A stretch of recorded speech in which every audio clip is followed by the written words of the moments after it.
Good morning, good afternoon, and good evening, wherever you are. My name is Bonnie Lin. I'm really delighted that you're joining us for this excellent panel on the state of Taiwan, what is happening with respect to Taiwan. So we have four excellent experts here actually gathered from around the world to join me in this panel, and we'll be talking about what is happening on a variety of issues. So what is happening on U.S. Taiwan relations? Is China recalibrating its approach towards the island? What's happening within Taiwan in terms of Taiwan's domestic politics? And how is Taipei perceiving changes within the United States and China?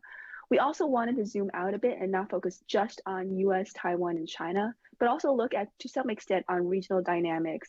And here we're going to look at Japan, a country most likely to be impacted by tensions around Taiwan.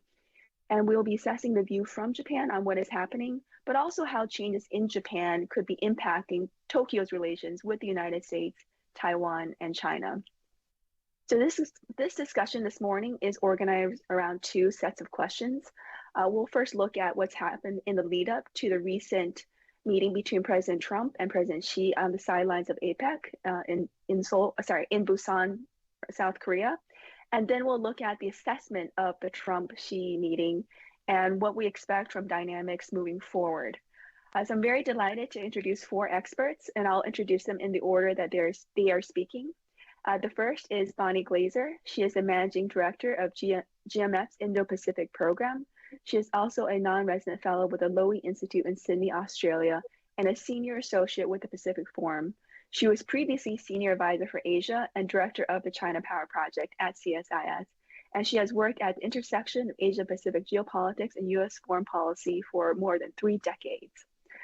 Speaking second will be Dan Blumenthal. He is a Senior Fellow at the American Enterprise Institute, where he focuses on East Asian security issues and Sino-American relations.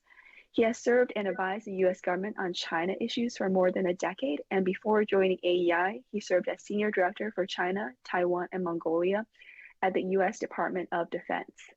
Joining us from Taipei is Dr. I-Chung Lai. He is the President of the Prospect Foundation in Taiwan. Previously, he served as Director General for the Department of International Affairs and Director General for the Department of China Affairs within the Democratic Progressive Party.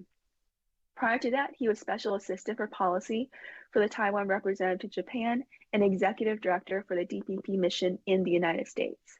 And last but not least is Professor Ryo Sahashi. He's joining us from Paris today, even though he's actually based in Tokyo. He's professor within the Institute for Advanced Studies on Asia at the University of Tokyo. He specializes in international politics in East Asia and has been with the Institute since 2019. Concurrently, he serves as research fellow at the Japan Center for International Exchange and as a member of the UK-Japan 21st Century Committee. So with that, let's start with first turning to Bonnie Glaser to look at what has happened in the lead up to the Trump-Xi meeting at APEC. So Bonnie, I'm really interested in what you're seeing in terms of major changes in U.S. and on the U.S. policy as well as on the Chinese side vis-a-vis Taiwan. And of course, as you look at what's happening within China, there's been a lot happening there. But to the extent you can shed any light on the results or outcomes of the fourth plenum and if they have any implications for Taiwan. So Bonnie, over to you. Well, thanks for having me, Bonnie. You've asked me not to focus on the military actions, so I will leave that to Dan, and I will emphasize really the political and economic steps. So there's quite a few things really in the run-up, if we go back to at least back to the summer. In July, China's Ministry of Commerce added 8 Taiwanese firms to its export control list of dual-use items, which in effect banned Chinese companies from exporting those items to the listed Taiwanese entities. That was a new move which really targets Taiwan's military and defense industrial base. And a second thing that China has increased its activity in is sanctioning Taiwanese. So back in May, there were sanctions imposed on 5 media commentators. They were banned from visiting China, Hong Kong, and Macau for alleged false information and stirring anti-Chinese sentiment. And then more recently, last month, Puma Shun, who of course is a DPP legislator. He was sanctioned by China in 2024. He was named a diehard Taiwanese independence activist. And even his father's business was placed on a sanctions list.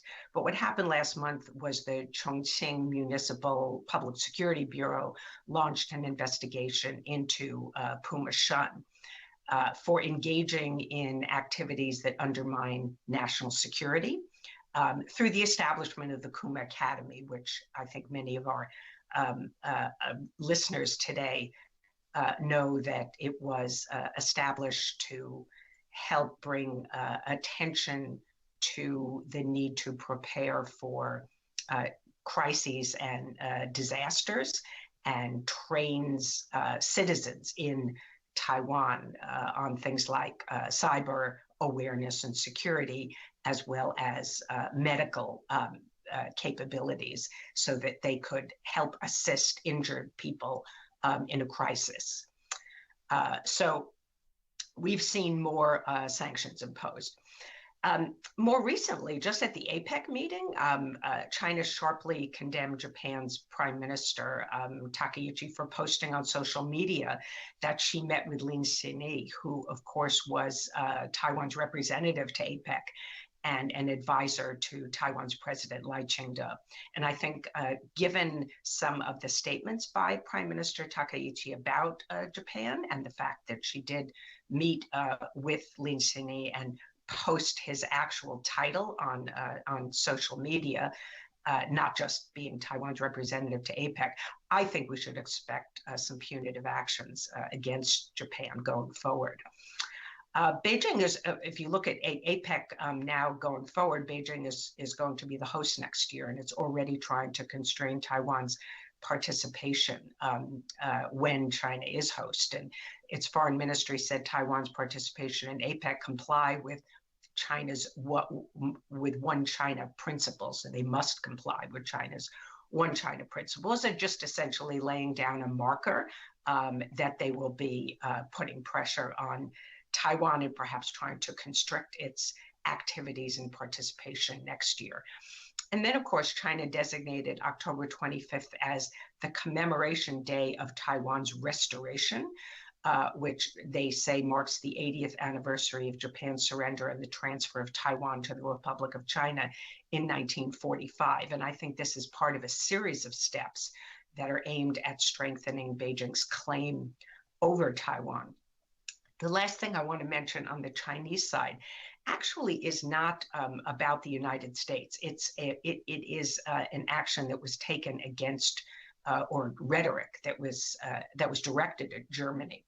And I raise it because I think it is a harbinger of things to come that will be applied against other countries. So in late October, China signaled that Germany's position of supporting preservation of the status quo in the Taiwan Strait is tantamount to backing Taiwan independence, and called for Berlin to take a clearer stance against all forms of Taiwan independent separatist activities. And it also criticized Germany's One China policy, demanding that Berlin endorse Beijing's One China principle. So this is really more explicit, I would say, an extensive demand than in the past. We have not yet seen any such rhetoric aimed at the United States, but we could see that going forward. Actions on the U.S. side are perhaps the way to phrase it is that we've seen more inaction on the U.S. side toward Taiwan than we have seen action. And it seems to me that the decisions of the Trump administrations appear to indicate that the U.S. is now wary of undermining progress in relations with China, and therefore is being very cautious in its policies toward Taiwan. And the examples that can be cited there, of course, go back to the cancellation of the visit by Taiwan's Defense Minister Wellington Gu for defense talks. That was in June, but the talks were later held in September at a lower level than originally planned, and they were held in Anchorage instead of in the broader DC area. President Trump also declined to approve a $400 million arms package for Taiwan over the summer.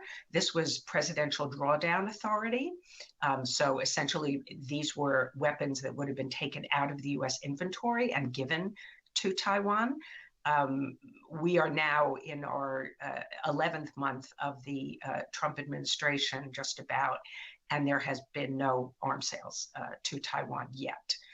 And then the Trump administration, of course, rejected a request from Taiwan's President Lai to transit through New York, which led to the postponement of his visit to South America. On the trade front, the U.S. has assigned reciprocal tariffs to Taiwan of 20%. That's higher, of course, than the 15% assigned to Japan and South Korea.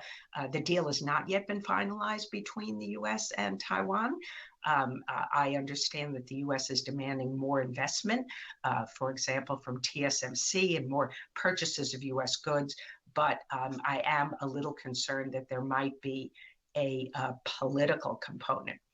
And then finally, in the 20th, the fourth plenum communique, which of course is the 20th Party Congress. I may have missed something, Bonnie, but it seems to me that the language used actually was quite consistent with the original language from the political report of the 20th Party Congress. So the statement that was made was that China should advance the peaceful development of cross-strait relations and push forward the great cause of the motherland reunification. So of course we've seen much tougher language than that. Taiwan was not a focus of the fourth plenum. The focus clearly was on the economic issues and on the 5-year plan, which even after the fourth plenum, there was additional information that came out about the priorities of the 5-year plan. But if I missed something from the fourth plenum you want to add, or other speakers want to add, I'm all ears. Thanks. Well, thank you so much, Bonnie. I think you really offered quite a bit to unpack and perhaps to further discuss if we have time for a Q&A. Let me turn the floor first to Dan. And as Bonnie mentioned, I asked Bonnie to cover the political military side, and political and economic side, and I've asked Dan to look at the military dynamics, particularly when it comes to the United States and China. And I also wanted to flag that Dan has an excellent tracker on PLA and Coast Guard activities. And I found that to be one of the most consistent sources of what's happening right now when you look at activities in the Taiwan Strait. So Dan, over to you.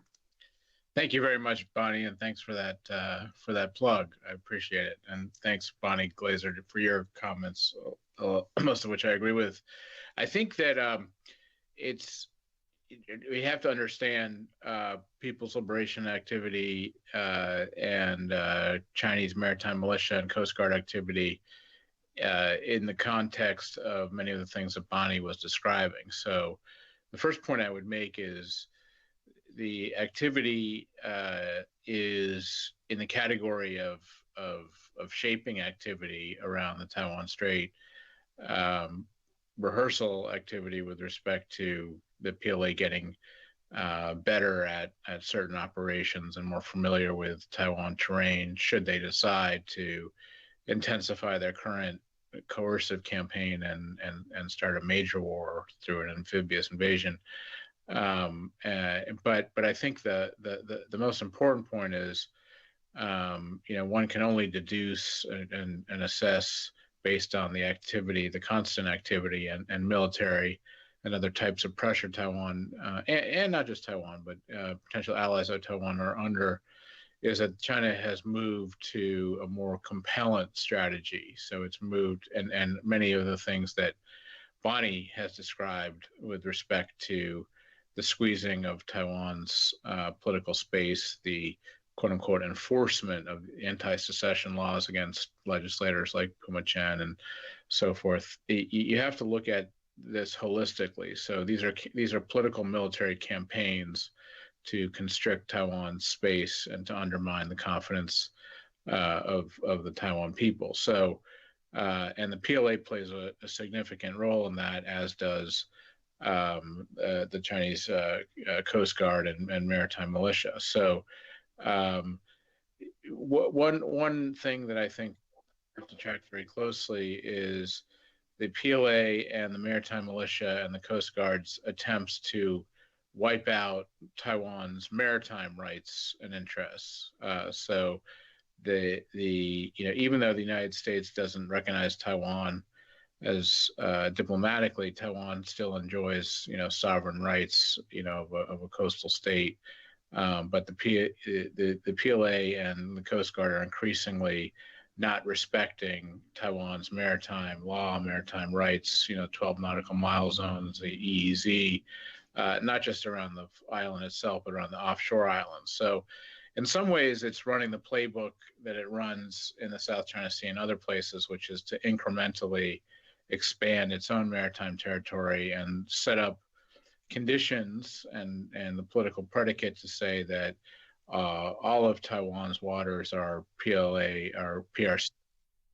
So that's a very important set of activities the PLA are engaged in, and again working in conjunction with other organs of the CCP that are trying to and successfully furthering political warfare against Taiwan. So I think a move to compellent type of activities to force the change to the status quo, to force to send the message in Taiwan politics that the PRC is unhappy with the direction of Taiwan politics and it's going to force some kind of change in the way Taiwan is going, I think is the way the PLA is acting around the Taiwan Strait, as is its counterparts in the civilian militias and so forth.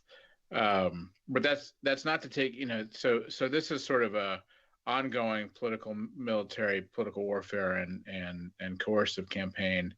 But the PLA is, of course, getting practice as well in terms of should they decide to conduct an amphibious invasion. So the ongoing activity, Bonnie, that you mentioned that we track and so on is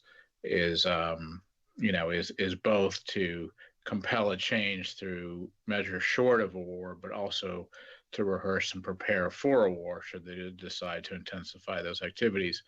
And it's not just Taiwan that is a subject of this intensification of military and civilian uses and demonstrations of force. It's the Philippines. It's countries that would join in potentially. It's Australia operating in the South China Sea. It's countries that would potentially join in a coalition to defend Taiwan or a coalition to defend another ally in the Western Pacific. So that is ongoing. It's Secretary of War Hegseth did meet with his counterpart or close to his counterpart. It's hard to meet with your counterpart, and they did discuss some of these issues. They had recently more of a they spoke in language that sort of hinted towards more stability in the relationship, but then Secretary of War Hegseth went to Japan and visited other U.S. allies and really spoke in strong terms in terms of Chinese constant aggressive activities. He spoke with Japanese Minister of Defense Shin Koizumi, and they together talked about the aggression that the Japanese face, again, on a daily basis. So I think we have to think of PLA activities and PLA and civilian militia activities, Coast Guard activities, as what the Taiwanese just make this distinction between we might get a D-Day, but right now we're concerned about the everyday, and the everyday is if you wake up in Taiwan or the Philippines or less so in Japan, but increasingly so, you're facing some sort of military pressure and some sort of pressure from the Coast Guard. And again, it's for political purposes as well as for military exercise purposes. In terms of, so the Trump meeting with Xi Jinping did not. I guess we're still talking about the lead up, right? Not the actual meeting. So there has been less U.S.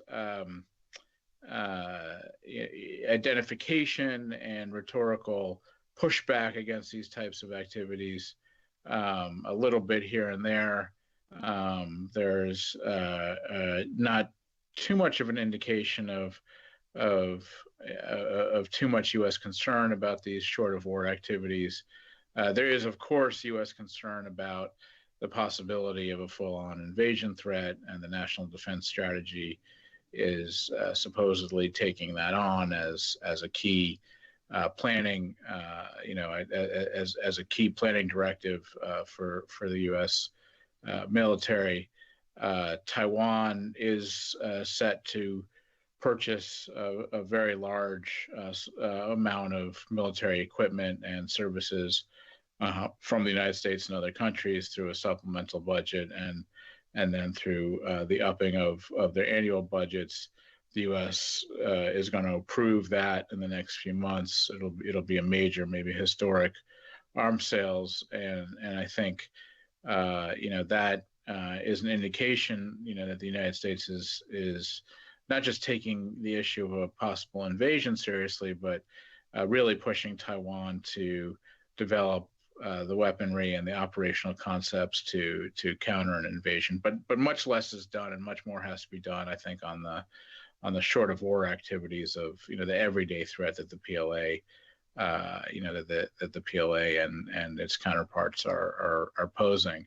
The United States, from the perspective of DoD and the Secretary of War, is still going around. There's tensions with allies about tariffs and so forth, but it is still going around the region and asking allies to up their defense budgets and to focus more on Taiwan, doing so with respect to South Korea and the issue of strategic flexibility and so forth.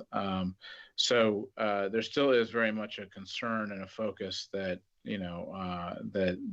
the PLA will decide, or Xi Jinping will decide to use the PLA in a full-on war. But I think my greatest concern in the lead up to the meeting between Xi and Trump, and in the aftermath, is less concern about this kind of combined political, legal, military campaign that means to undermine the alliances through campaigns short of war. Thank you, Dan. And before I turn to Dr. Lai, I do want to quickly follow up on if you want to say a couple of words on the domestic changes within the PLA, particularly in the lead up and aftermath of the fourth plenum. I think to Bonnie's point, perhaps there were less clear political changes, but on the PLA side, there's been quite a lot impacting China's ability to think about operations vis-a-vis Taiwan.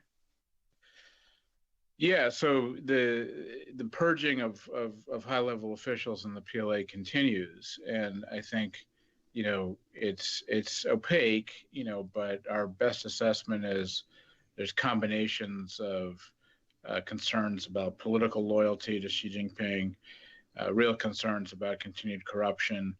I think it's important to emphasize the closeness that Xi Jinping has developed with Vladimir Putin, and one of the lessons that Xi Jinping is very concerned about with respect to the Russia war against Ukraine is that the Russian generals who were in charge were clearly, many of them were very corrupt, and not just corrupt, but couldn't be trusted by Putin, were feeding him bad information about the way the Russian military would operate, as well as the ways in which the Ukrainians would be able to resist aggression.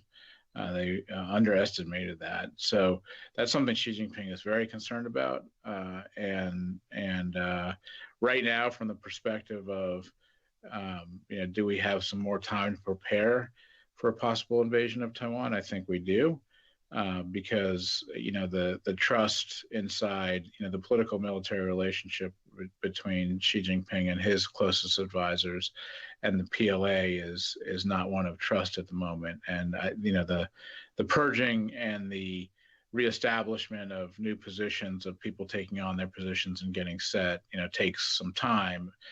The general kind of focus of and culture of distrust, I think, is pretty high at the moment, and so while the PLA has formidable capabilities, the question mark on they have the command culture or structure in place to actually execute a very complex operation, I think is still in doubt in Xi Jinping's mind. Great, thank you, Dan.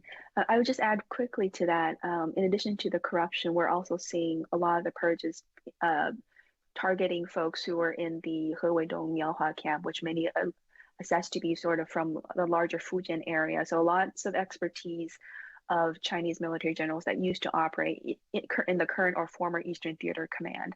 So that really raises questions as to, at least in the near term, when it comes to large operations opposite of Taiwan, who within the PLA system still has that expertise. But that obviously fits under the larger issue of corruption and loyalty throughout the PLA that has impacted almost every command. With that, let me turn the floor to Dr. Lai to look at the perspective from within Taipei. So, I-Chung, you're obviously seeing all these dynamics happen. What is Taipei most concerned with? What are the most worrying developments domestically, as well as what you are seeing from the United States, from China, and as well as some of the new developments from Japan? Yeah, thank you, Bonnie. Thank you for having me here. I would say that from Taipei's point of view, regarding the APEC meeting between the Trump and Xi's, Taipei mostly first, of course, look at what the development of the Trump-Xi meeting will lead, just like everyone else, that for every U.S. and China the summit meeting, from Taipei, the first issue that would be concerned is that how Taiwan will be talked about. Is there anything that they will talk or even negotiate on the issue of Taiwan? So that's the number one issue that everyone in Taiwan will very much focus on. But this time that in terms of this APEC meeting, especially on top of the very difficult tariff negotiation that Taiwan is currently engaging in, how the economic development or the strategy coming out of this APEC and in a wider context, how other countries will deal with the tariff factor that the Trump administration introduced. That will be another the area that the Taiwan will be looking at. And the third thing, of course, just mentioned about the other countries, because we also noticed that Japan just have a new leadership. And the Takaichi, as a prime minister, raised some excitement within Taiwan, especially. The people are looking at how the Takaichi prime minister is reshaping Japan's foreign policy legacy, as well as the Japan-U.S. relationship. And of course, for Taiwan in the APEC meeting, our special envoy, Lin Xinyi, his engagement with the Japan Prime Minister will always as part of the important agenda. So people also look at that. But I think one from Taipei look at the Trump and Xi's meetings, we have to know that there are also interesting domestic political agenda prior to the meeting that is at play, and that will also shake a lot of the Taiwan's domestic response, or how that will factor in about the Taiwan's understanding regarding the Trump-Xi meeting. I think since in August, Taipei is reeling, or at least the Lai administration is reeling from the failure of the Grand Recall campaign, where the KMT basically they secure all their seats that have been recalled, and the Lai administration right now is facing a opposition dominant legislative yuan that probably will be emboldened more than before about its opposition toward the ruling party. But interestingly enough, in addition to the Lai administrations, that widely have been thought that it's coming in a weaker position. But the KMT also experienced a very interesting internal shakeup. That despite a successful retaining all the KMT legislative seats under the Grand Recall campaign, every troop sort of been forced out, or at least he had to step down from the KMT chairmanship. And then the Zheng Liwen, a relatively junior KMT legislators or former KMT legislators, and even she has the in the past the KMT DPP background, coming out of nowhere become the KMT chairman.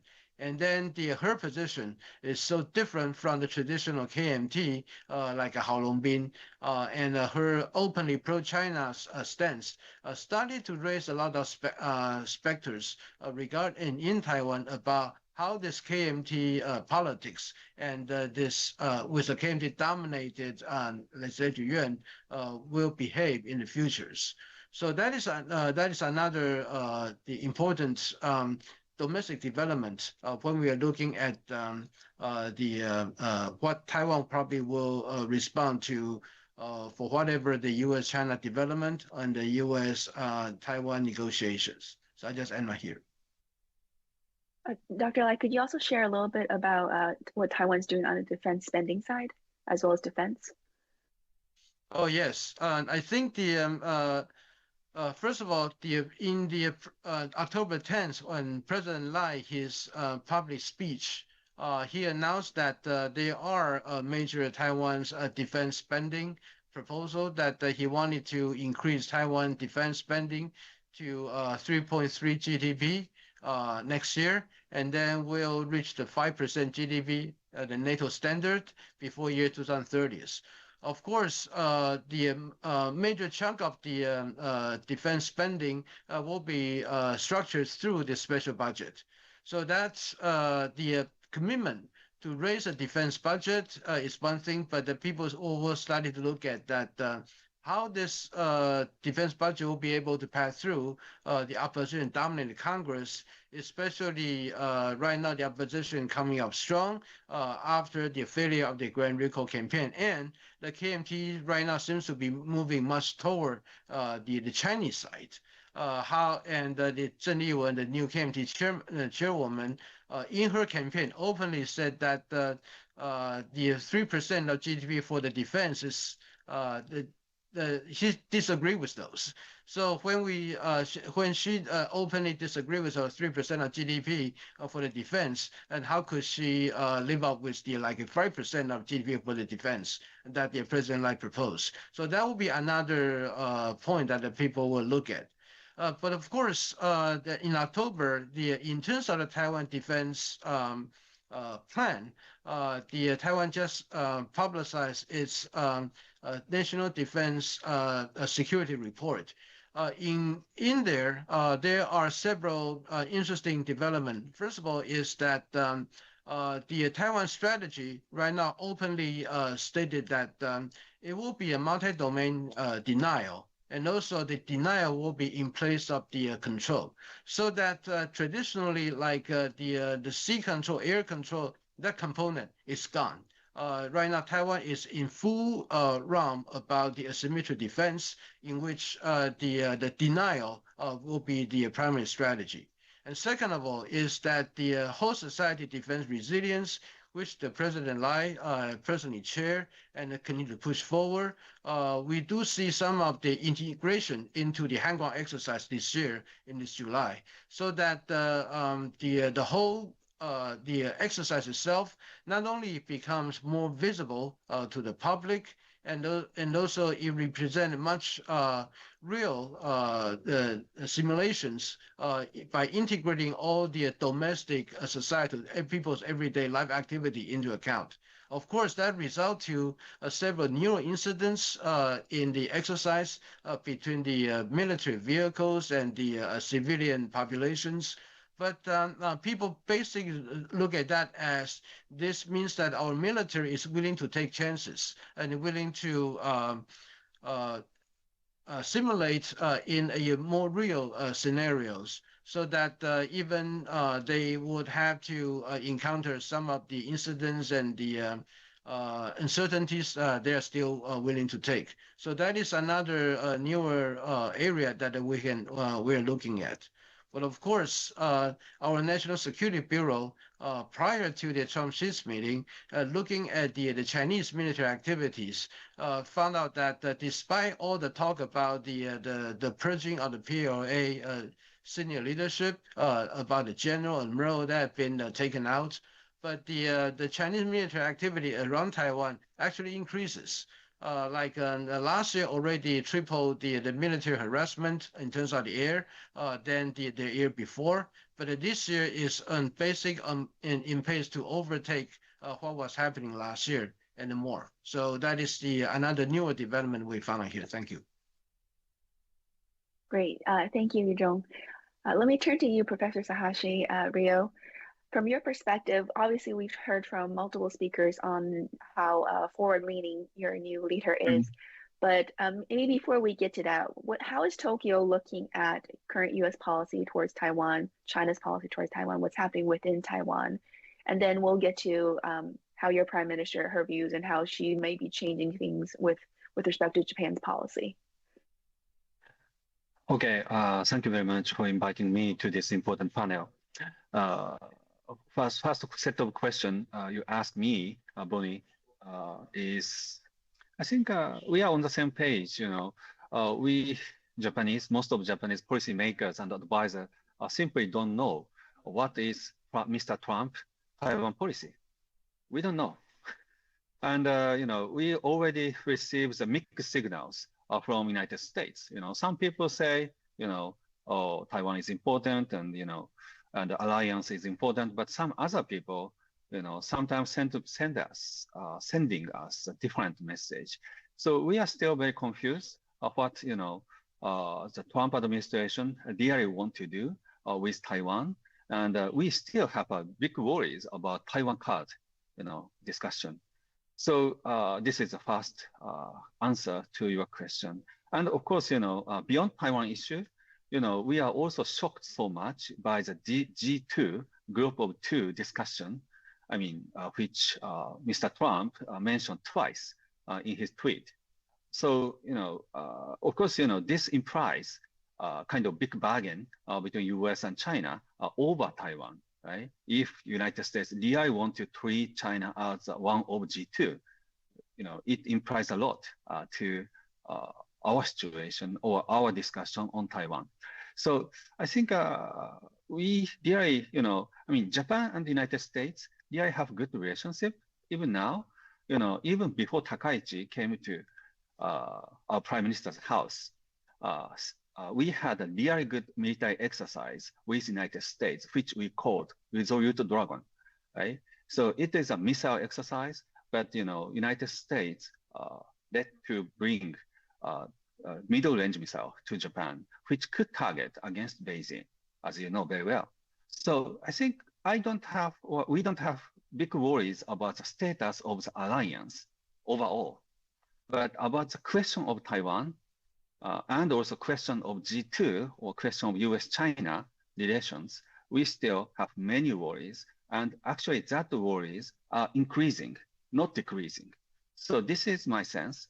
Okay, so now let me explain about Takaichi Sanae's Taiwan policy, which might be of many people's interest, because she said something very interesting to you last Friday in budgetary committee in the diet. If you are familiar with the discussion of Japan's legal or peace constitution issue, what she said is, if United States and China are in military conflict, there is a chance.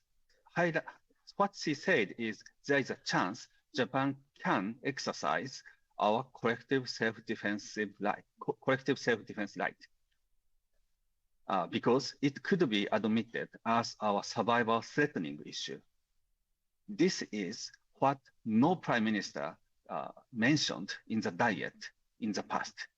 So this is the very new for our prime minister mentioned Taiwan situation could be regarded as our survival threatening issue. Under that situation, we can employ our collective self-defense right. That means we can do everything. right? So it is, very, very, something new. We actually, everybody shocked so much. Even, actually this comment as a response to former Foreign Minister Okada's question in the diet. But even Okada was stunned because he was shocked. It is something very strange because it was the first day of the diet session, budgetary committee. And, she just became prime minister. So she shouldn't have time to prepare the big change of policy, right? So now actually in Monday, so the first comment from Takaichi made in last Friday. So yesterday in Japan, so Monday in Japan, Takaichi said, she will not repeat the same comment again. She refused to withdraw the comment, of course, to save her face. But she said she will not say the same thing again. And she said also, and the government said, government have no plan to change our understanding on our CSD.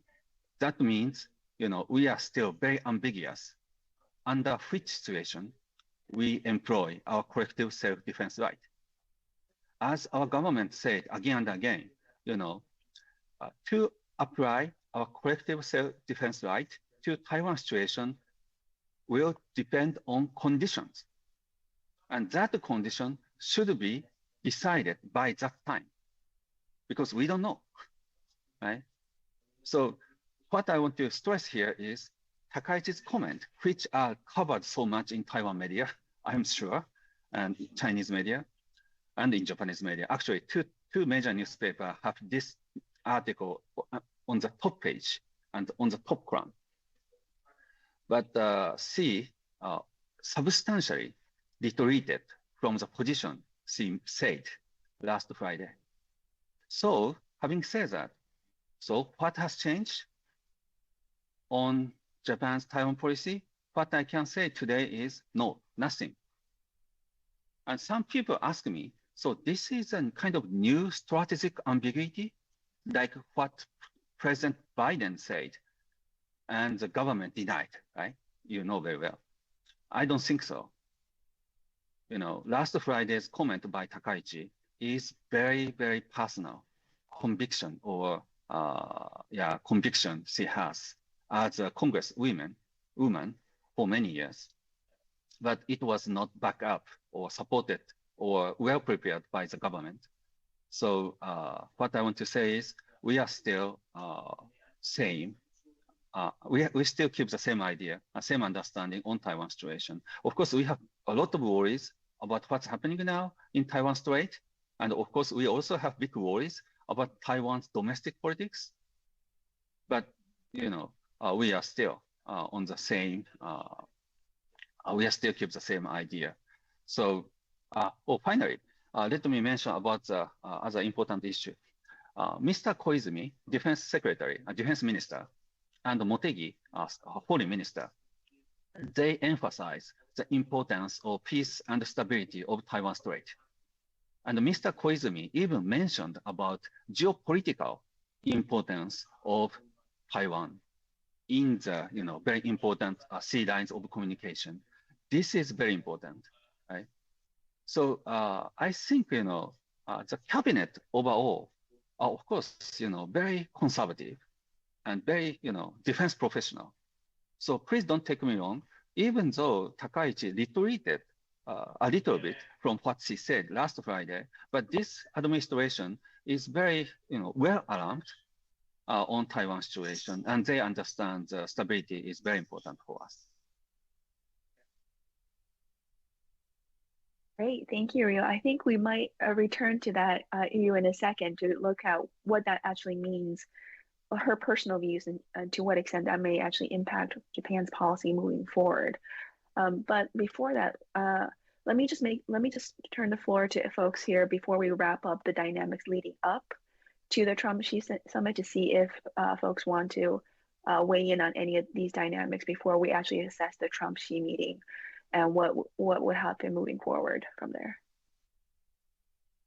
One thing I did want to ask, I guess both Dan and Dr. Lyon, is there are also other articles, including an article I saw recently on Jamestown Foundation, which argue that China has not been actually ramping up as much military pressure on Taiwan. With one article looking at the flights across the air flights across the across the Taiwan Strait center line.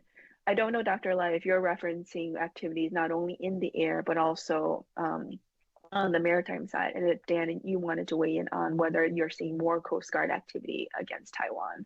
Because I think that article, from my perspective, raised more questions than answers on whether China's activities against Taiwan at the gray zone level has stabilized this year compared to last year, or whether it's actually increasing or decreasing.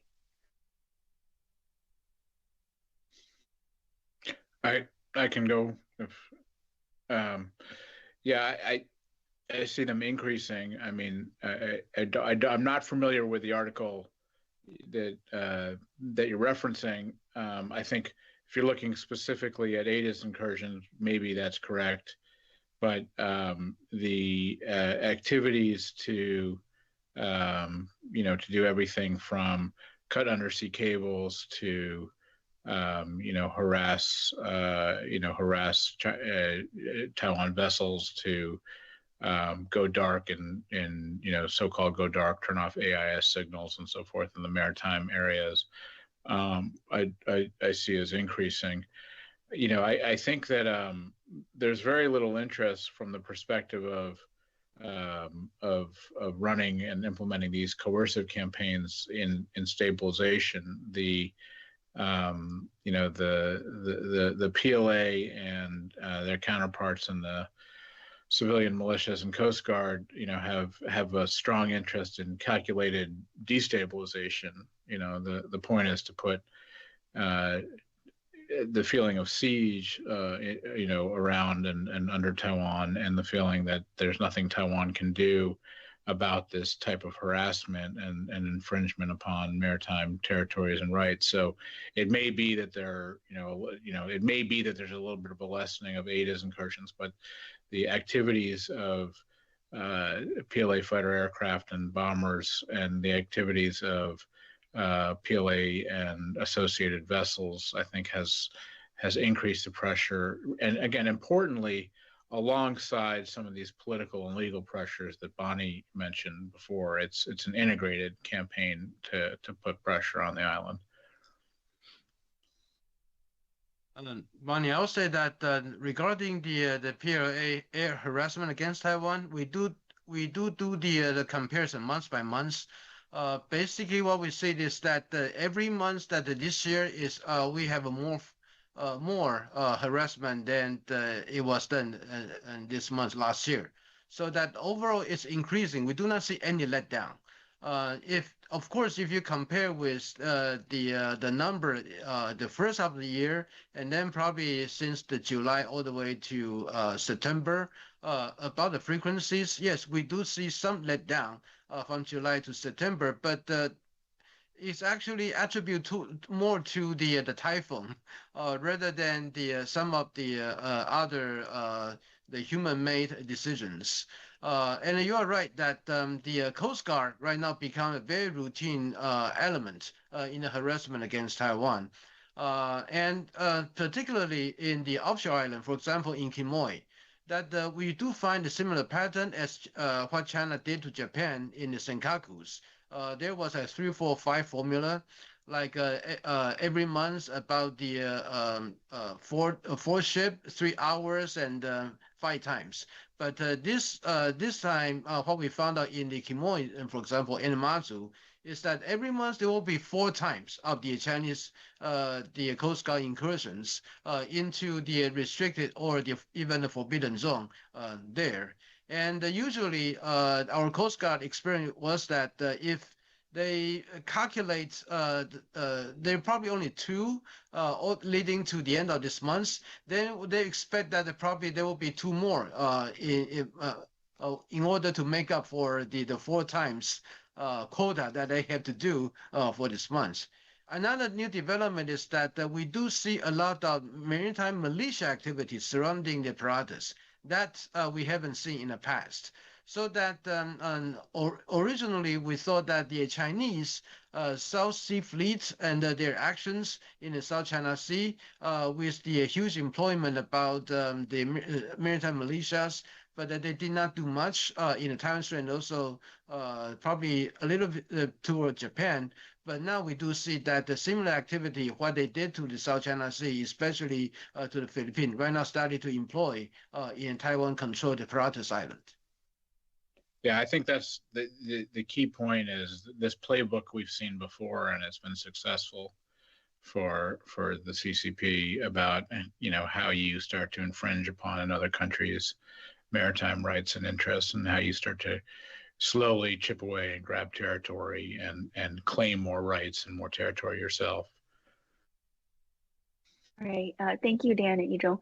Bonnie and Ryo, I want to bring you into the conversation, but to get your perspective on how either policymakers or scholars in the United States and Japan are looking at what I-Chung highlighted in terms of the divisions within Taiwan. To what extent are they seeing the internal developments, the recall campaign, all that's happening between the different parties and political actors in Taiwan, and how is that impacting, to any extent, U.S. assessments of Taiwan, similarly in Japan?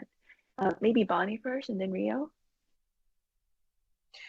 So I think that experts who focus on domestic politics in Taiwan are paying close attention to some of the shifting developments in Taiwan, and I-Chung has already, I think, pointed them out. Of course, President Lai's poll ratings have been quite low, really started before the recalls failed, but they have remained quite low.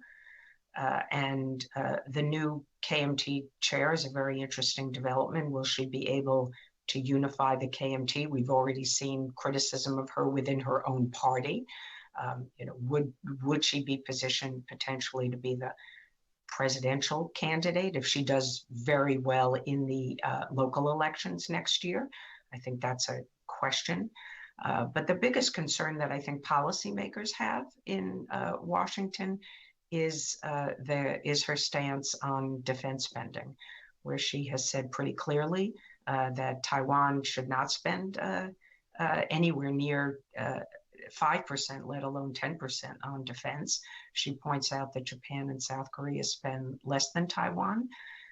She has also said that Taiwan is too dependent on the U.S. market and should increase economic interactions with China, as well as expand in Southeast Asia to reduce its vulnerabilities. And so I mean, I wouldn't say from everything, at least that I've read and heard so far, that she's anti-American, but she definitely believes that Taiwan should improve its relations with China and is not concerned about Taiwan's economic dependence on China.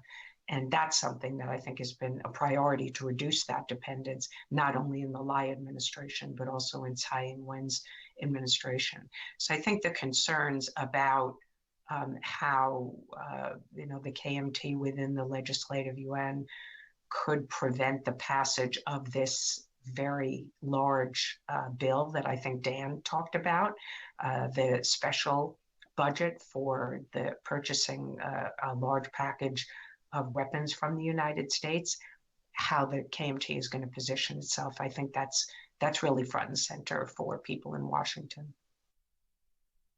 Great, thank you, Bonnie. Ryo? It's a very difficult question, but I think you know, from my perspective, my sense says, you know, Tokyo people really depend so much on the communication with the DPP for last 10 years, right? We don't have good communication or good network with KMT side of people, including, you know, professional foreign policy experts. So, and the same thing maybe is said to the Taiwan side. Taiwan people always rely on the former Abe Shinzo's group, you know, and Xi's policymakers.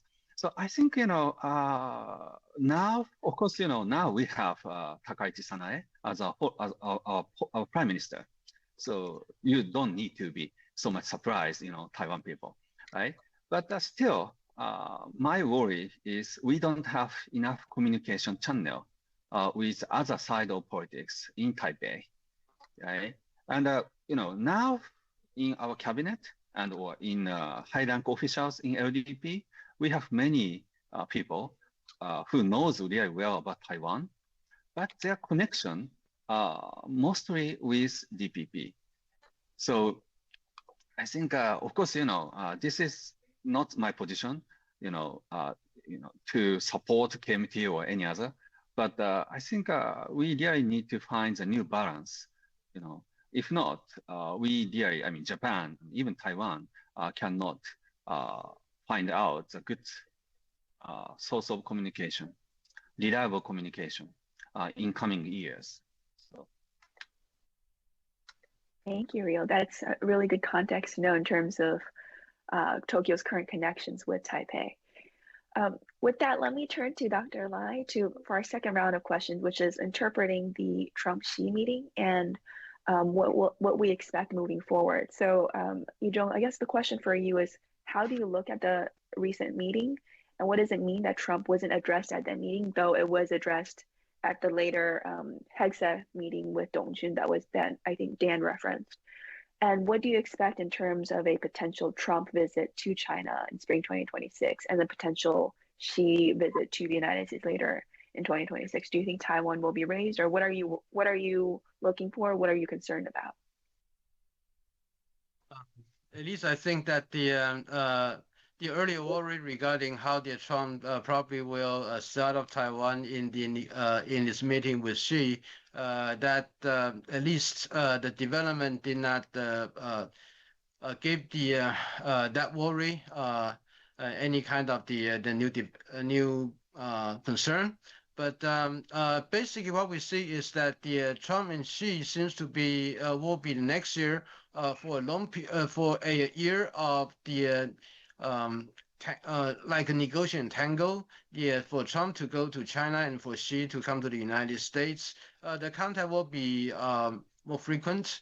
And so that probably for the first time, we're going to see that in the last 5 to 6 years, a more frequent contact between the United States and China in the leadership level.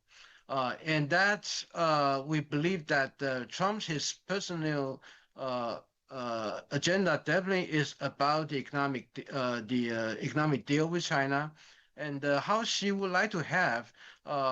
She probably would like to see the G2 mentioned by Trump as the endorsement of his earlier demand or request from the United States about the new type of the big power relationship that she had tried for years and then was not successful. And now coming from Trump himself, does that mean that she believed that he can finally finish and have this development that he wanted it with Trump?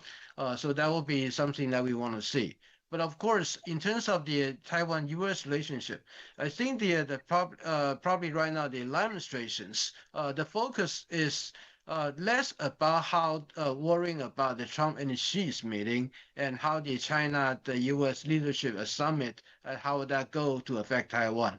But basically is to improve the Taiwan side and the United States, especially Trump his own base and the current Trump administration. Because after 11 months of the Trump administrations, what we found out is that their engagement and the experience they have with the Trump first administration no longer applies for the engagement with the second Trump administrations, so that they are in a mode to reassess about how they engage and trying to reassess some of the assumptions that they have in the past. So that right now, I believe that the administration is in a calculation mode about how best to engage and also to improve the Taiwan-U.S. relationship. Of course, on top of that is about the still ongoing tariff negotiation between Taiwan and the United States. and that will consume a lot of efforts by the administration here. So that they also believe that as long as they can get this in order, those things about the worry regarding the Trump and the Xi's meeting, probably they will take care of itself. As long as Taiwan-U.S. relationship they can get in order. But of course, the Taiwan-China relation will continue to get tense because just as Bonnie earlier said about the Puma Shen's, the cases against him, we found out that this is more than just a sanction against certain legislators. It's about the criminal charges against this person. And there's a possibility that like an Interpol or something that for Puma Shen who travel to other countries, the Chinese would like the indictment extraditions from those countries to the Puma Shen, for examples. And also next year, the APEC meeting in China, there are the real concern by Taiwan about our officials travel to China for a meeting. Probably they will be arrested upon they step out of the plane due to the fact that in year 2024, last year, China reinterpret its criminal law by saying that for people working for Taiwan Foreign Ministry, Economic Ministry, that's advocating for Taiwan external engagement, they could be charged against a crime for the Taiwan independence, and they could be punishable to death. So that worry drive the Taiwan's officials engage in the urge for other countries, including the United States, to ask China to honor the personal safety for all the delegates, and also to ensure that by implications, Taiwan's participation will not be be obstructed. But we still do not know what will happen next year. So that those are the things that on top of the Taiwan officials' head. And I-Chung, one question for you. So Bonnie mentioned the, I guess, postponed Lai transit earlier this year. Do you have a sense that there's a desire for another Lai transit soon? And how would that fit within the calendar of President Trump going to China early this year, early in 2026, and then President Xi potentially coming to the United States? How is Taipei thinking about another Lai transit? And I would say that the originally President Lai, he did wanted to travel to the South America and Central America Taiwan diplomatic allies, and through the United States. And because the Paraguay presidents, we made a promise that we like to see him, but unfortunately that due to first of all about the arrangement and also the typhoon coming to Taiwan that induced the President Lai, he decided to cancel the trip this time. Of course, President Lai continued to look for other opportunities because he did need to visit our diplomatic allies in the Central America, in the South America, Paraguay. Those are important ones, and we want to deepen our engagement with them. And there are already several plan and proposal to substantiate the relationship that's already underway in Taiwan. So there's something big in Taiwan about those diplomatic relationship. And then the transit to the United States is also a very important part of it. Definitely President Lai is looking for other opportunities. But we also, I think other than this one, we also noticed that there's some opening in Europe.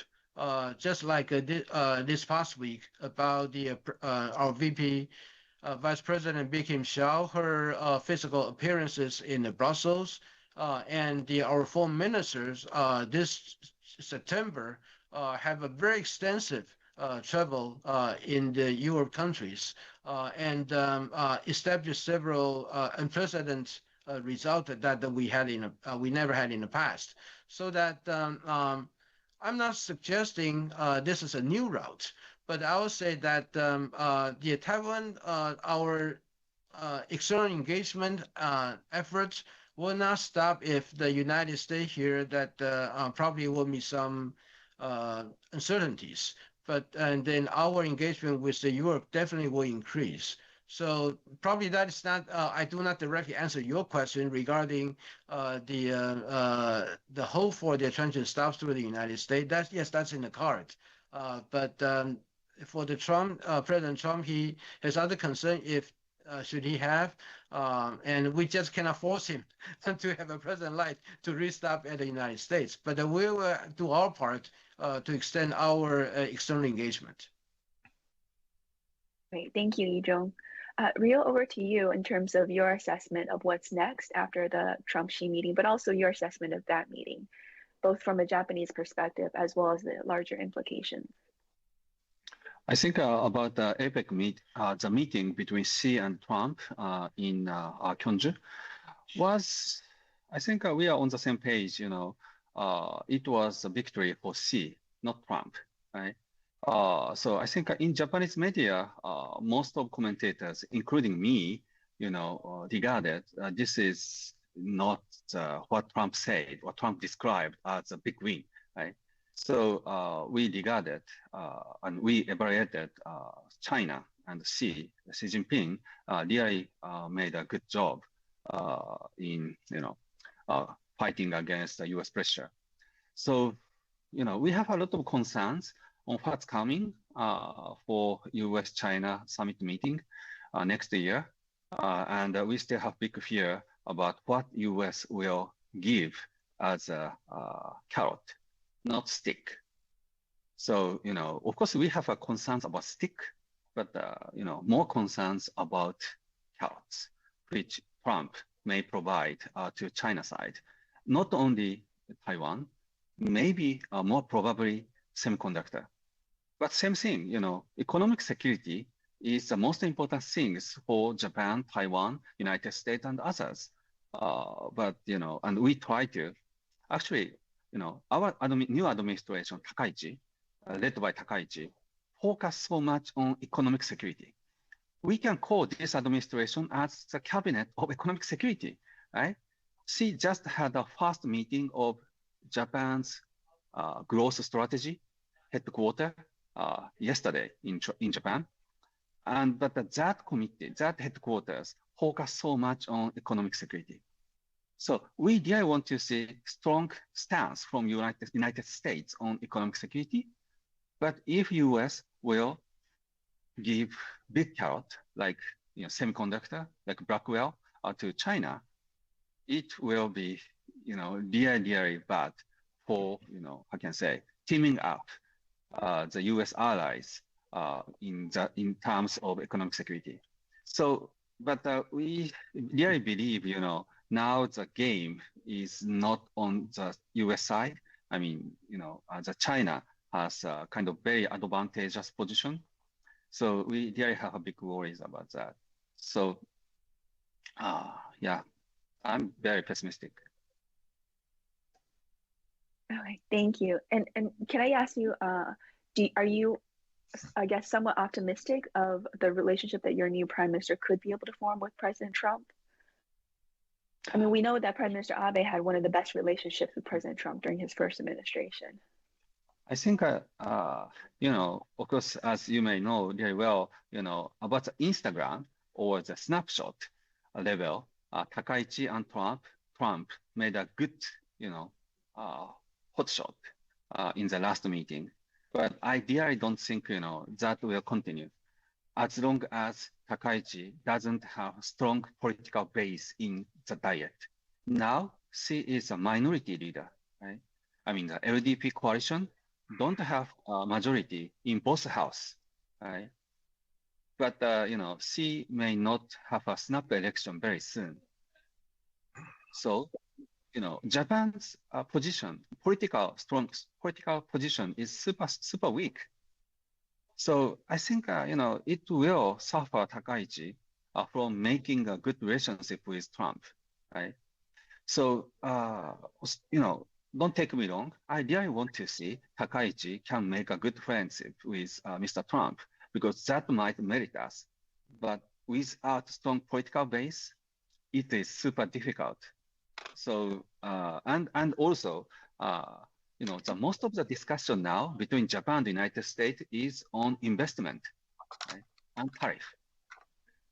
So where 550 billion money goes, right? And next year, we will see some initial project, first phase projects from this investment package between Japan and the United States. And most of our political resources, diplomatic resources are, invested for that project, these projects. So maybe, Mr. Trump and White House will judge whether, our administration is reliable or useful for them. So I think a personal relationship is not so much. So things will depend on first, the political strengths. I mean, the power of coalition. And the second is how can we provide a really good projects to the United States by our investment package. So yeah, I'm pessimistic again. I'm sorry. No worries. Let me turn to Bonnie now. If you wanted to, on your perspective in both the Trump-Xi meeting, but also if you wanted to weigh in on any of the other points mentioned earlier. Sure. I will weigh in on a couple of things. First, regarding the possibility of rescheduling President Lai's transit through the United States. I think that Taipei is really quite keen to do that soon. Because once we get into 2026, people will be looking at the possible visit by President Trump to Beijing. They're talking about April. Of course, nothing is firm. But as we get closer to that, I think that's where President Trump might think, oh, we don't want to do anything that could in any way set back the U.S.-China relationship or hamper the prospects for reaching or finalizing deals at that meeting. So I think actually Taipei is quite keen to get that transit rescheduled soon, and certainly before the end of the year. And whether New York will be a possible transit city is still, I think, a question mark. But we should also note that President Tsai Ing-wen did not transit through New York until her second term. So she did transit through the East Coast. I think it was Miami. So maybe there could be consideration of another city. The U.S. did not cancel the transit. It only denied New York as the transit city. And in fact, there had already been approvals for the transit coming back from South and Central America. Secondly, I just wanted to say that President Trump says a lot of things, and he tries to use language to shape the outcomes and to strengthen his own position and gain leverage. And he says things sometimes that I think are not particularly true, or things that he himself may not even believe. So he'll say, I have a good relationship with Xi Jinping, and then he'll say, Xi Jinping can be very, very testy. And yes, he said that there's going to be a great G2 going forward, but he also said the US was going to resume nuclear weapons testing. And I think that was designed to be stated right before he entered the meeting with Xi Jinping, again, in order to gain leverage for him over Xi Jinping. I'm not sure Xi Jinping takes any of this seriously, nor in my view, should he. And I'm skeptical of Trump's claim that Xi Jinping has said that China will not attack Taiwan while he is in office. China has never taken force off the table. And I think that this is Trump's attempt to demonstrate that he is respected and that there's no reason to be concerned about the risk of war in the Taiwan Strait. And he's trying to box in Xi Jinping by asserting that he said something that he didn't say. And I think that's something that people should understand. I've not heard a single person from China suggest that they believe that this is what Xi Jinping said. So just one quick comment on why Taiwan was not raised by Xi Jinping. And yes, it's unusual. Every Chinese leader raises Taiwan in their meetings with American counterparts. Xi Jinping, of course, raised Taiwan at the 2023 meeting in Woodside and the 2022 meeting in Bali. We know that he did try to urge President Biden to say that he supports peaceful reunification and opposes Taiwan independence. So I think it was perhaps a bit surprising that he didn't raise this. But then again, at least my analysis is that Xi Jinping is actually quite satisfied with Trump's actions on Taiwan in the run-up to the summit, where, as I said earlier, he was deliberately cautious and wanted to avoid any setbacks to the U.S.-China relationship. So all the decisions that he made were demonstrating some respect for what Beijing calls its core interests. So there wasn't really any urgency to discuss Taiwan at this particular moment in what was scheduled to be a 90-minute meeting, where, of course, the centerpiece was trade and Taiwan. I mean, trade and export controls. And I think that Xi Jinping will likely raise Taiwan when the two leaders meet next year. At this meeting, they hadn't seen each other in 6 years, and I think there's something to be said for sort of reviving that personal face-to-face relationship. However good it was, I wouldn't exaggerate that, but at least there was some relationship.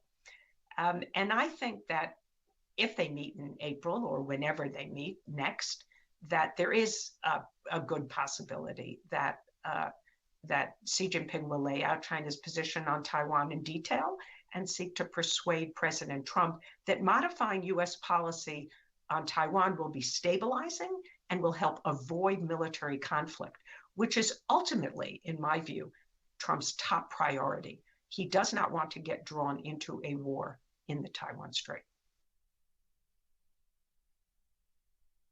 Thank you, Bonnie. A lot to watch for next year then during the Trump-Xi meeting. Dan, the last word for you on this topic. If you wanted to weigh in on any of the comments earlier, but also to Bonnie's point of what she might raise to President Trump in terms of a potential deal or negotiation on Taiwan. There's been quite a bit of, I guess, articles published by various authors on this, including by Marvin Park, who used to be at the NSC working on Taiwan, David Sachs at CFR, as well as our Iran colleague, Mike Mazar. I don't know if you wanted to weigh on any of those proposals or what you think is possible in terms of a potential workable Trump-Xi discussion on Taiwan or deal on Taiwan. Yeah, I mean, there's not going to be any deal on Taiwan that that China will respect. So I think Trump says things like President Xi promised not to invade Taiwan while I'm president. Of course, Xi, in all likelihood, did not actually say that. What Trump is saying and signaling is, and what he's telling, and what his most senior advisors who are pro-Taiwan and China hawks are telling him is, the most important thing that you can do to avoid a war, which is exactly what he wants to do, is to push Taiwan to strengthen its deterrent capability, revitalize our own deterrent capability, and despite the trade tensions with allies, push the allies, Japan in particular, but others, to up their own defense spending and to be more forward-leaning on the Taiwan question. So he's internalized the idea that, if he's going to be, a president who prevents war in the Taiwan Strait, the U.S. deterrent, the Taiwan deterrent, the Japan deterrent, he also approved or dismissed the review of the AUKUS review in Australia. All of these things add up to, the administration wants more deterrent power from allies and from the U.S. military in the Asia Pacific and the Indo-Pacific, and that's what he's internalizing, and that's what he's pushing for. And that will include the approval of this big defense package and the continuation of the types of operational linkages we're starting to form with Taiwan as well. The last comment I would make is I think Takaichi has a big chance to form a very good relationship with Trump. I mean, they were favorably impressed in the United States with the meeting.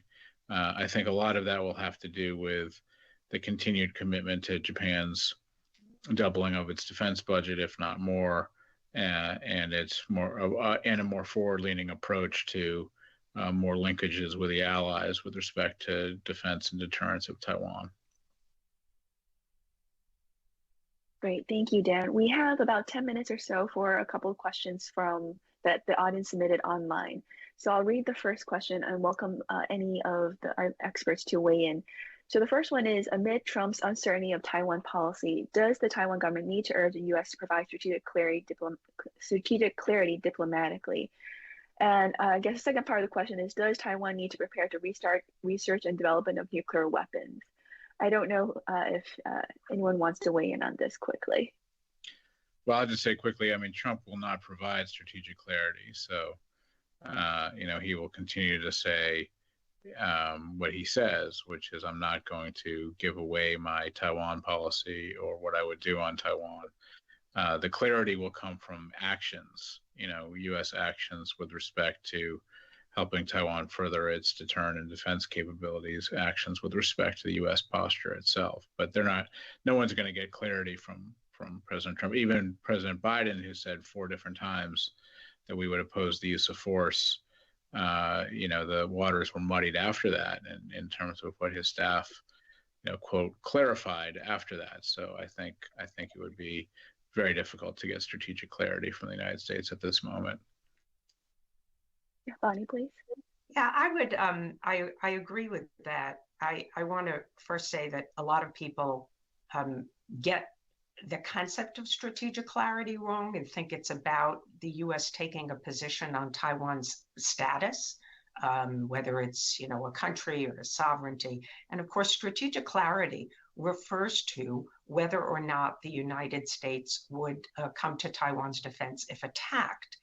And strategic ambiguity is that you will not find that phrase in any U.S. document. It really isn't U.S. policy. But when the United States abrogated the mutual defense treaty with Taiwan in 1979, it left ambiguous whether or not it would come to Taiwan's defense.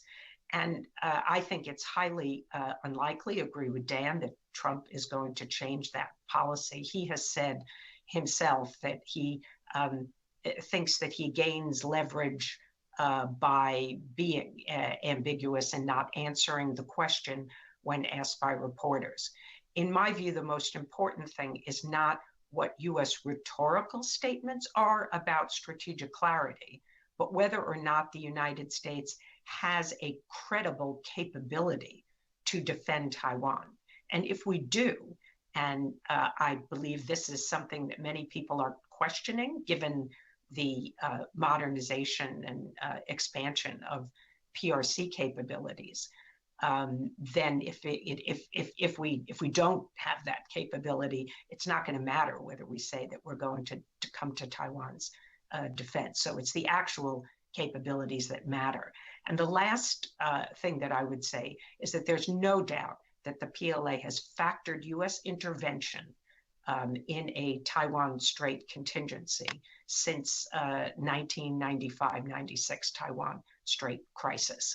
So as all militaries do, they have to worst case the scenarios, and of course they cannot assume that the United States would not intervene. So I think people focus way too much on the rhetoric, even when President Biden said 4 times that he would defend Taiwan if it were attacked. Ultimately, U.S. policy did not change. And so I don't think that what President Trump actually says is as important as our capabilities. Please, I would say that from the Taipei's view, the issue right now that Taipei is focusing on is actually how to improve the Taiwan-U.S. relationship, especially about the communication and the channelings. So that and also regarding the defense, the about to come out the national defense strategy. Some of the developments we also need to know, especially what does that mean that the U.S. will prioritize the homeland defense? Will the United States shift its resources less on the Indo-Pacific and more on the Western Hemisphere about the so-called sphere, the sphere of influence that the United States traditionally have? If that is the case, then what does that mean to the U.S. defense strategy on the Indo-Pacific? I think those are the more relevant and wider questions that Taiwan will be looking at, rather than some of the rhetorics expressed by the president. Of course, when talking about political signal, the issue is less about ambiguity, so that when being asked the optics about the president himself, they really said that I'm not going to tell you what it is. That's raised the uncertainty and the questions. So in order for not to really miscommunicate, basically the statement like those, less will be better. Instead of making it very clear about what the United States will do, it's actually more about less on those the statement that might raise the concern or the speculation about the U.S. commitment. And I think that's basically that is about the communication and the messaging itself. And also I do not think that Taiwan is considering about the nuclear weapons, so that will be the part of the questions. But I think Taiwan is generally surprised at the Trump administration is willing to consider to sell to help and also to help the South Korea build up the nuclear submarines, because it seems to us that the U.S. nuclear submarine policies, in addition to the working with the Australia, right now they like to expand it to include the South Korea and even possibly even with Japan. And what does that mean for the U.S. overall nuclear-related policy? I think that's something that we're also looking at. But if, for example, in South Korea and Japan, they all go nuclear. Of course, that's a big if, because that will be a big threshold for Japan really cross through. But if in South Korea and Japan, both of the coast countries go nuclear, then for Taiwan, the optics would basically is does that mean that the U.S. is less committed to this region, so that the country like South Korea and Japan, they need to go nuclear in order to protect themselves? So that will be the question that Taipei side will be looking at. Great, thank you. We have 2 minutes left. I do want to quickly address one question, which is, will mainland China attack Taiwan 2026? And the same question also asks, will Trump make a deal with China regarding Taiwan? I think that just shows how confused people are in terms of what might happen in Taiwan in 2026. So really quickly, just across the horn, will China attack? Will there be a deal in 2026? If not, what do you expect the most? Maybe Bonnie first, since I saw you just unmute yourself.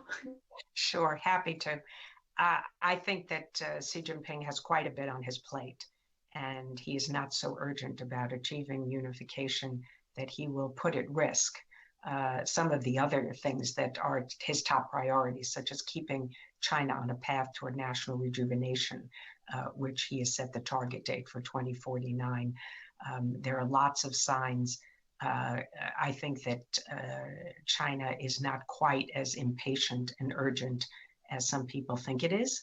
And if you look closely at their policies, I don't think we see the kind of signals that we would see if they were actually planning to attack in the near future. So I would say there's a very low, never a zero probability, but a very low probability that there would be an attack in 2026. So I'll leave it there. Okay, thank you. I guess, Dan, you're also muted, so over to you. Yeah, I mean, we don't know. I think that Xi Jinping is going to be looking very carefully at Taiwan's next presidential election in 2028 and see how his own hated Lai Ching-te and the DPP do, and what the forces, if the quote forces of separatism are growing or not. But the way I think we need to frame it is not will he attack in 2026, because in many ways he keeps a kind of steady. He is attacking already politically and informationally and so on. It's whether he intensifies his current campaign of coercion into something more like scale war, and that I think depends a lot on his own read of the direction of Taiwan politics, which is the 2028 elections. Thank you. Ryo?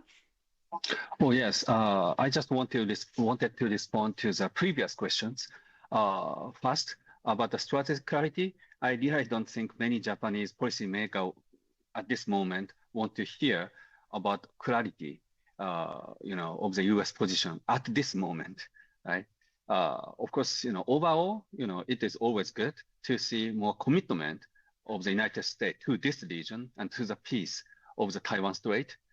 But I really don't think, under the Trump administration, strategic clarity discussion doesn't make big sense.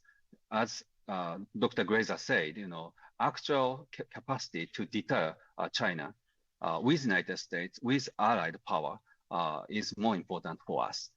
And to the discussion of nuclear submarine, as you may read somewhere, our defense minister showed interest to acquire nuclear submarine. And he said, we are surrounded by nuclear submarine countries. Okay, fine. It is always his freedom to show the interest, but it is not the official position yet. And the more important thing we will see from Takaichi administration might be her stance against three non-nuclear policy. So she may start the discussion about our nuclear extended deterrence with United States, and may be brave enough to change or to start discussion to change the three non-nuclear policy. It will be a game changer in the regional politics. Thank you. And I-Chung, final words from you before we close out the panel?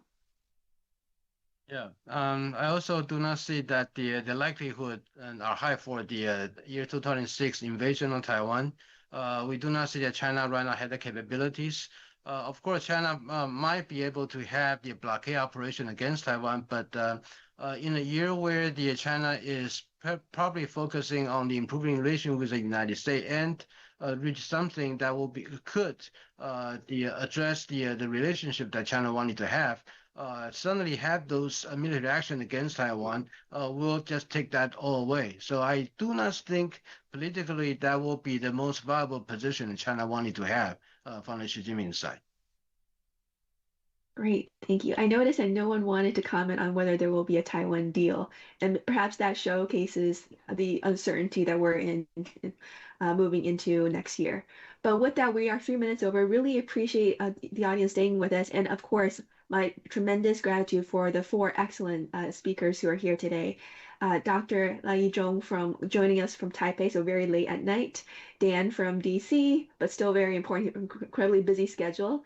And then Professor Ryo Sahashi joining us from Paris, and of course, Bonnie Glaser again joining us from DC. Thank you, the 4 of you, for joining, and I thank the audience for staying with us.